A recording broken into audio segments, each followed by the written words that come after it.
son el grupo de la estratosfera en dermatología, porque es el área que menos se conoce. Son como un ciento de entidades, de las 2.500, solo 100, es corto. Y es una zona que la clínica es muy pobre. La clínica son pápulas y nódulos nada más. Sin embargo, con los datos clínicos que tenemos que afianzar un plan de trabajo. Entonces, las paniculitis son un grupo de desórdenes inflamatorios cuyo órgano blanco es el tejido celular subcutáneo, pertenece al grupo de las dermatosis menos conocidas y la gran mayoría de estas entidades tienen curso crónico y aparecen por brotes. Pápulas y nódulos que aparecen por brotes. Al hospital han llegado a hospitalizarse pacientes con la más común, que es el eritema nodoso. Voy a hacerle la historia y le digo, ¿cuánto tiempo de estos brotes de pápulas y nódulos? 25 años, doctora. ¿Sí? Y nunca llegó por aquí. ¿Qué pasó? No, es que me estuvo viendo el médico de mi comunidad, el médico familiar, o bueno, ahora ya hay médico familiar, antes no. El médico general. Y como no acertaba, me iba a otro, al de la otra esquina, al de la otra esquina, al de la otra esquina. Y total, nadie sabía que el paciente recurría. ¿No? Nuestros sistemas de salud a veces están abiertos, no son tan buenos, ¿no? Porque el paciente tiene 1000 ofertas y él maneja a su criterio a dónde va. Bueno, recuerdo uno de 25 años de evolución y que cuando vamos a la placa de senos paranasales, lo que tenía el paciente era una sinusitis crónica. Entonces cada vez que disparaba de la sinusitis hacía brote, y realmente había ido al otorrino varias veces, le habían dicho tiene que tomar antibiótico y el paciente decía hay muchos días de antibiótico, porque las sinusitis generalmente las tratan por varios días. Entonces no cumplía, no completaba, y por eso que seguía con su eritema nodoso todo. Completó evaluación y adiós eritema nodoso. O sea, completó tratamiento de la rinosinusitis y ya se le fue el eritema nodoso. Bueno, aquí alguien me dirá es muy difícil. Apagaremos la luz para que puedan ver.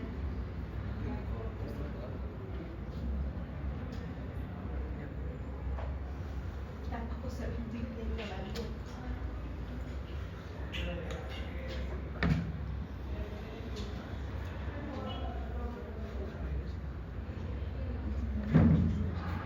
Bueno, algo mejor. Se ve un halo pálido y al centro una zona violácea, pero muy de puntilleo, muy finita.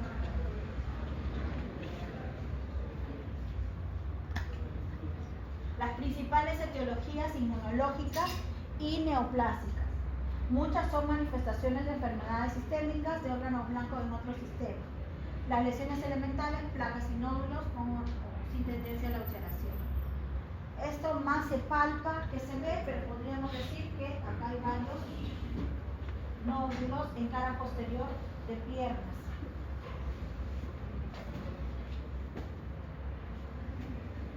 A la hora de biopsiar estos nódulos, porque obviamente todas las paniculitis las biopsiamos, porque si no hay mucha información clínica que queda, buscar en la biopsia alguna evidencia. Esta es una biopsia típica de eritema nodoso, que es una paniculitis septal sin vasculitis. Y vean que esto que debería ser una línea se convierte en algo muy engrosado y con reacción crónica, infiltrados crónicos. Y aquí el panículo adiposo y los septums, pero también con componente inflamatorio importante y con reacción tipo granuloma en el septum. Entonces, paniculitis granulomatosa septal sin necrosis. Se clasifican las paniculitis en septales y en lobulillares. Septales cuando el componente del problema está en el septum, y lobulillares cuando el componente problema está en los lobulillos de células adiposas. Generalmente las paniculitis septales de los septums llevan los paquetes vasculonerviosos, entonces se dividen en sin vasculitis, con vasculitis. Pero también las paniculitis lobulillares, también hasta esas zonas llegan vasos, pero en menor cantidad. Entonces también se separan en paniculitis lobulillar sin vasculitis y con vasculitis. Entonces ya tenemos el espectro de división. Entonces las paniculitis septales De pronto, sin vasculitis, vamos a tener a la cabeza el eritema nodoso, que es la paniculitis más común del ciento de paniculitis existentes. De esa vamos a hablar muy en especial. Pero además en ese grupo está la necrobiosis lipodílica, las lesiones crónicas de esclerodermia y la fasciitis con eosinofilo. En el lado de las paniculitis septales con vasculitis tenemos la vasculitis leucocitoclástica, que puede no solo comprometer dermis superficial y profunda, sino también llegar hasta panículo viscoso o tenerla solo en panículo viscoso. Tenemos la paniculitis septal con vasculitis, que acompañan a lesiones agudas de esclerodermia, y tenemos a la paniculitis septal con vasculitis, ejemplo la tromboflebitis migratoria, de la cual también vamos a hablar. Se las remarco porque vamos a hablar específicamente de esas entidades. Más se palpa que se ve. Dentro del grupo de las paniculitis lobulillares, les pongo en rojo, me voy a la con vasculitis, pero las sin vasculitis del lobulillo tenemos las primeras tres entidades, que son pediátricas: el escleroderma neonatorio, la necrosis grasa del recién nacido, la paniculitis postesteroidea, que es de población pediátrica. Al lado de las paniculitis lobulillares sin vasculitis, menos comunes, granuloma anular subcutáneo, sarcoidosis, lipodistrofia, lupus profundo y paniculitis pancreática. Y dentro de las paniculitis lobulillares con vasculitis destaca en anaranjado el eritema indurado de Bazán, la vasculitis nodular y la eritrocenosis con nódulos. Decirles que aquí está involucrado el bacilo de Koch. ¿Cuánto conocemos de bacilo de Koch para ser futuros médicos peruanos? Tenemos que conocerlo muy bien, porque la problemática la tenemos bien alta de tuberculosis. ¿Saben cuál es nuestro lugar en el número de tuberculosis en Latinoamérica como país? Ya, hagamos algo más corto. ¿Saben cuál es, en qué lugar estamos en tuberculosis en general, tuberculano? A nivel de Sudamérica. ¿Qué te he puesto? Segundo. Acertaron, segundo lugar. ¿Y quién es el primer lugar? Haití. No, Sudamérica. No sé. Les va a costar, ¿ah? Les va a costar. ¿Saben cuál es? Brasil. Brasil, con el desarrollo que tiene, tiene el primer lugar en infecciones por bacilo de Koch en Sudamérica. Pero el segundo lugar lo tenemos nosotros. Probablemente en ellos tenga que ver la cantidad de población que puedan tener asociadas a drogadicción o áreas de poco acceso, de extrema pobreza, que también tienen, que están alejadas de las ciudades o alrededor de las ciudades. Bueno, y un país en América que destaca por su cantidad de tuberculosis es obviamente Haití, que también lo han mencionado, ¿no? Entonces sí tenemos que saber de tuberculosis. Es necesario. Bueno, y hay dos entidades de estas 100 que están relacionadas a bacilo de Koch. El primero, el eritema indurado de Bazán, ¿ok?, del cual también vamos a hablar. Y en segundo lugar, el eritema nodoso, que ojo, el eritema nodoso tiene una cantidad alta de posibilidades etiológicas porque es un proceso reaccional, pero dentro de las posibilidades que lo causan también está bacilo de Koch. En un estudio hecho en Cayetano Heredia, encontraron ellos que la principal etiología que la paniculitis más común en el Perú, por lo menos en su población que les llegaba a ellos, era el eritema nodoso, y que dentro del eritema nodoso la etiología más común asociada era tuberculosis. Hablemos un poco del eritema nodoso. Si leemos traducciones mexicanas va a decir eritema nudoso, porque a ellos al nódulo del eritema nodoso le dicen nudosidad, que bueno, es una mexicanitis. Bien. Eritema nodoso es una paniculitis caracterizada por nódulos eritematosos, dolorosos, flogóticos y algunas veces equimóticos que tienen localización preferente en la cara anterior de las piernas y que no dejan cicatriz, no dejan huella. Detalle de una paciente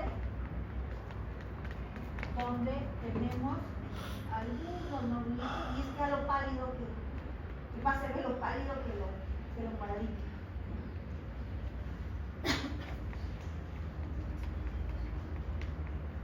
Les dije cara anterior de piernas, pero también lo podemos tener en rodillas, en muslos, en antebrazos y en brazos. Son nódulos de 1 a 5 centímetros de diámetro, nódulos que se resuelven sin dejar cicatriz, por tanto no hay huella, no hay atrofia.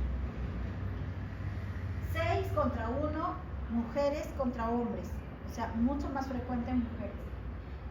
Es más frecuente entre los 15 y los 40 años de edad. Habría fisiopatológicamente una reacción de hipersensibilidad celular tipo 4, retardada tipo 4, desencadenada por agentes infecciosos, por fármacos, por neoplasias, por embarazo o incluso por enfermedades autoinmunes. Dentro de los fármacos hay muchos, ahí vamos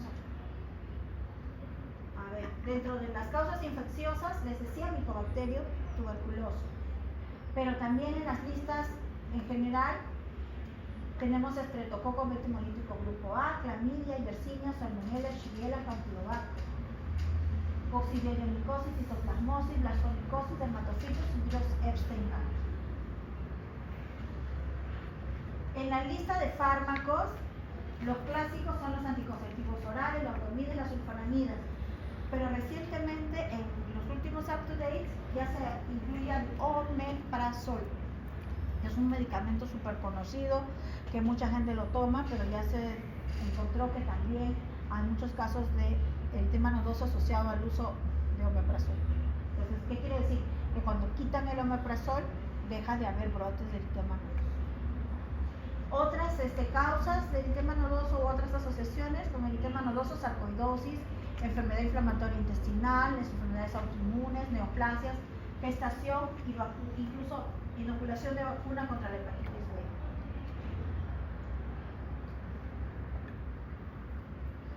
Aquí están los nódulos,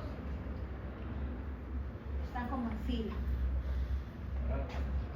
Apenas hay un acercamiento mayor. Cuando se va yendo, empieza una cierta hiperpigmentación, pero rápidamente desaparece y no deja ninguna marca. Histológicamente hay depósitos de complejos inmunes en las vénulas de los septums de la grasa subcutánea. Hay un edema e infiltrado linfocititario en los septums, adicionalmente neutrófilos y eosinófilos. Los nódulos radiales de Michel son grupos de macrófagos alrededor de vasos pequeños que se ven en los septums de lesiones crónicas. Nuevamente les presento la misma foto que les presenté. Es una paniculitis septal sin vasculitis, donde vamos a tener verdaderas respuestas granulomatosas. Y vean cómo se preserva el oblillo, no está tomado.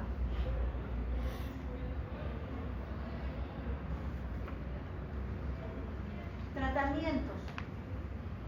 Asumiendo que el eritema nodoso, bueno, si fuera tuberculoso hay que tratar el tema. Indometacina, naproxeno, yoduro de potasio, colchicina, hidroxicloroquina, dapsona, talidomida y en último lugar prednisona. Sin embargo, si de repente juntamos a 20 pacientes con cuadros crónicos, la mayoría va a decir que alguna vez usó AINES, pero que muchos han ido a prednisona directamente, sin pasar por las otras alternativas que hay. Prednisona.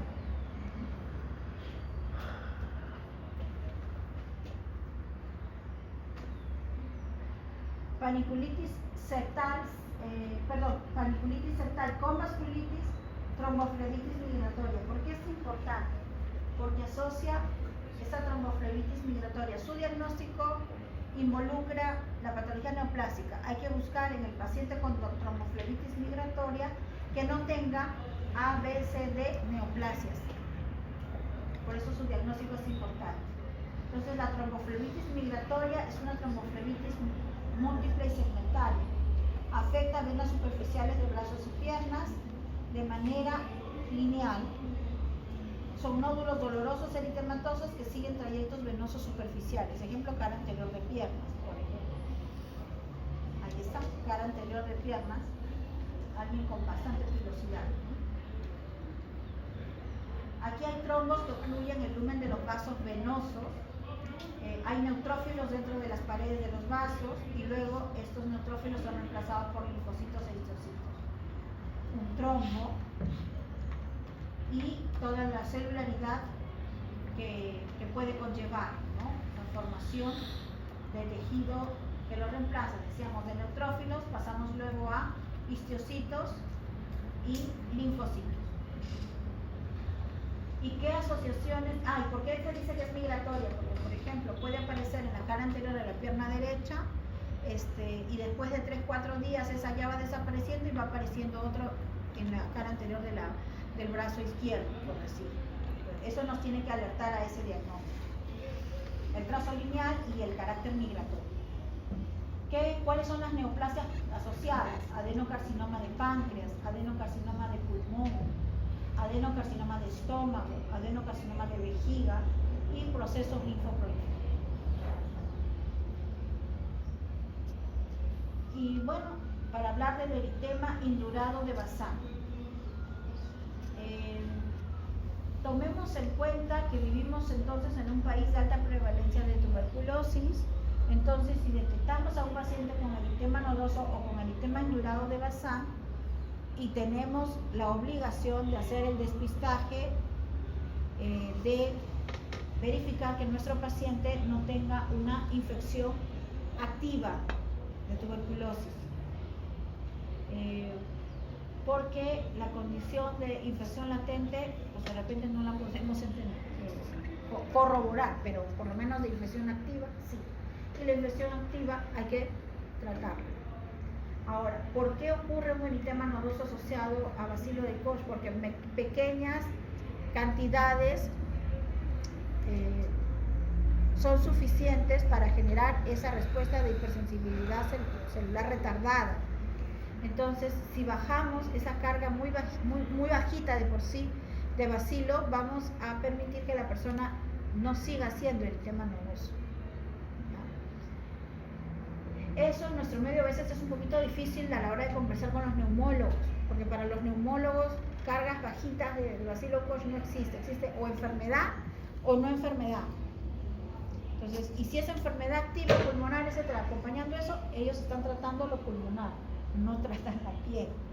Sin embargo, a veces hacemos y verificamos todo el plan y todo nos sale negativo y sospechamos que es el bacilo de Koch por alguna cosa en particular, pero no, a veces no entramos en consenso con los neumólogos y los pacientes no pueden recibir tratamiento específico, aunque los dermatólogos decimos sí deberían recibir.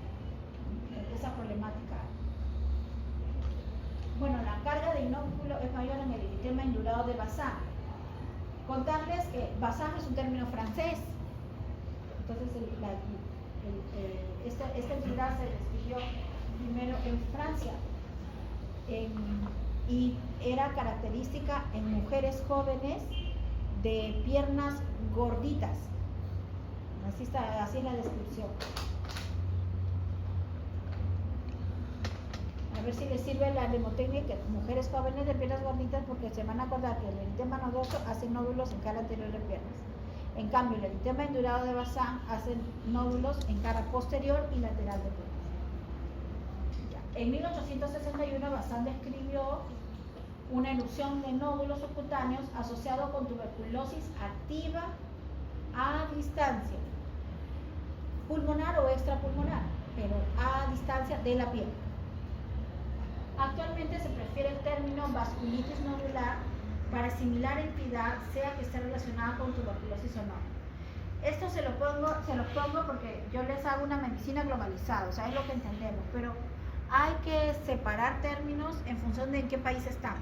Pues como acá hablamos de alta prevalencia de tuberculosis, entonces podríamos decir que el eritema indurado de Bazán necesariamente está asociado al bacilo de Koch y que vasculitis nodular es una entidad que como que tiende a tener ciertas diferencias con el tema indurado de Bazán, pero que en poblaciones de alta cantidad de casos de tuberculosis, se considera que un buen porcentaje de vasculitis nodular pueden estar siendo parte del mismo espectro del eritema indurado de Bazán, y otro porcentaje ser entidades aisladas de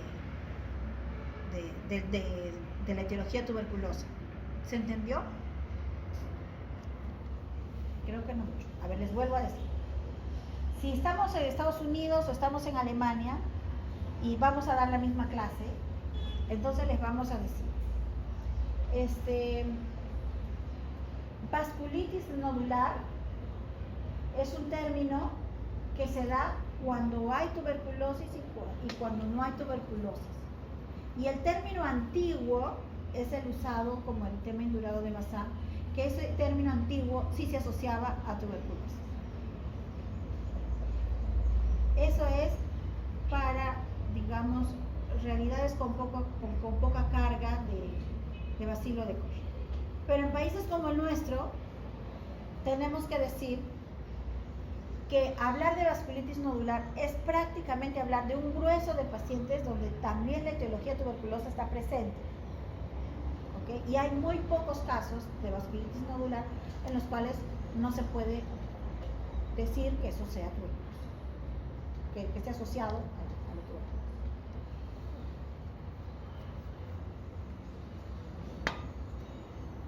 En el eritema indurado de Bazán, que es predominantemente lobulillar, se postula que inicialmente habría un daño vascular mediado por complejos inmunes.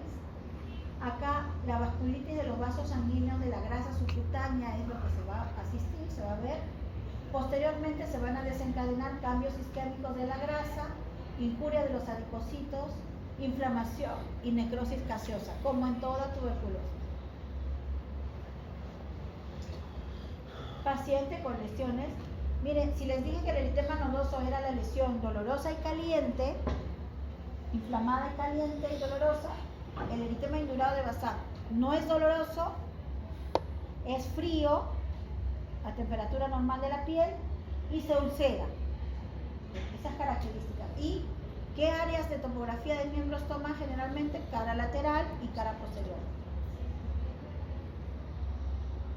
Paciente en el cual se hizo biopsia y casi seguro que eso se va a hacer una úlcera. Es como colicuativo, necrosis gaseosa es colicuativo, entonces va a dejar una apertura.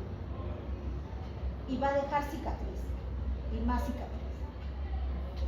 Histológicamente, extensa destrucción de la arquitectura lobulillar sin afectación importante de los septums, infiltrado inflamatorio, donde hay células epitelioides, células iriantes escasos linfocitos rodeando áreas de necrosis de calcificación con algunos seos. Esto es lo que se describe. La zona de adipocitos, donde se ven todavía adipocitos subsistiendo, y la zona donde debería haber adipocitos está siendo reemplazada por focos de necrosis gaseosa, algunas células epitelioides.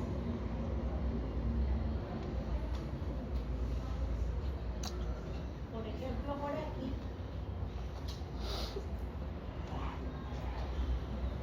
Como verían en cualquier tuberculosis de otro órgano. Acá ven más las células epitelioides conformando esta forma de envergadura del núcleo, formando granuloma. ¿Cómo no pensar en tuberculosis con estos hallazgos históricos? Bueno, ¿cuál sería el plan? Alguien me dirá, PPD o cuantiferón. PPD tiene la, digamos, desventaja. La ventaja es su costo y la desventaja de que puede salir positivo, así sea bacilo de Koch, así sea micobacterias atípicas, igual podría salir positivo por cualquiera de los dos.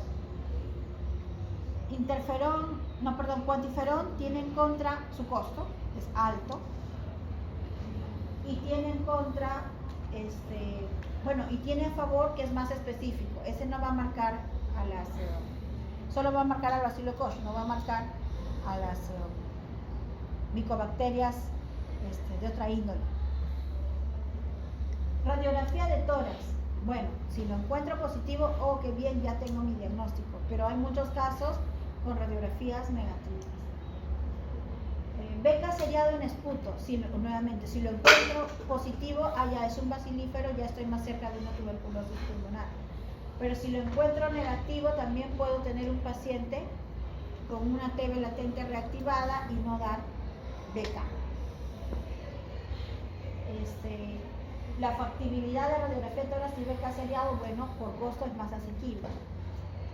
El estudio de tejido para hematoxilina eosina, o sea, la biopsia de piel. ¿Qué tanto me arroja? Bueno, me va a decir descriptivamente si tengo calcificación, si tengo células de Langerhans, si tengo ese aspecto de paniculitis lobulillar con todos esos cambios hacia el granuloma. Pero hay casos en los cuales allí podría encontrar algunos bacilos, pero son los casos raros. Mayormente no encontramos en la piel, en el panículo, los bacilos.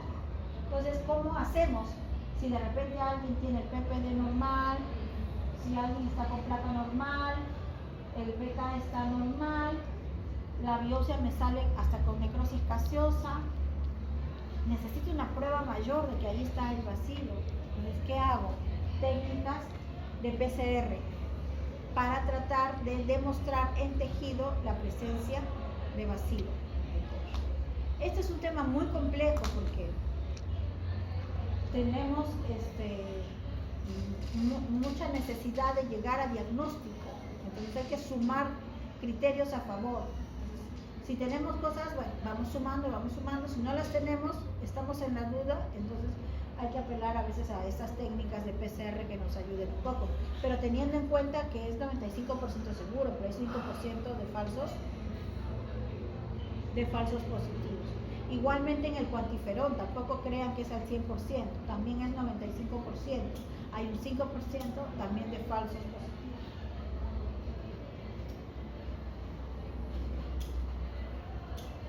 Preguntas.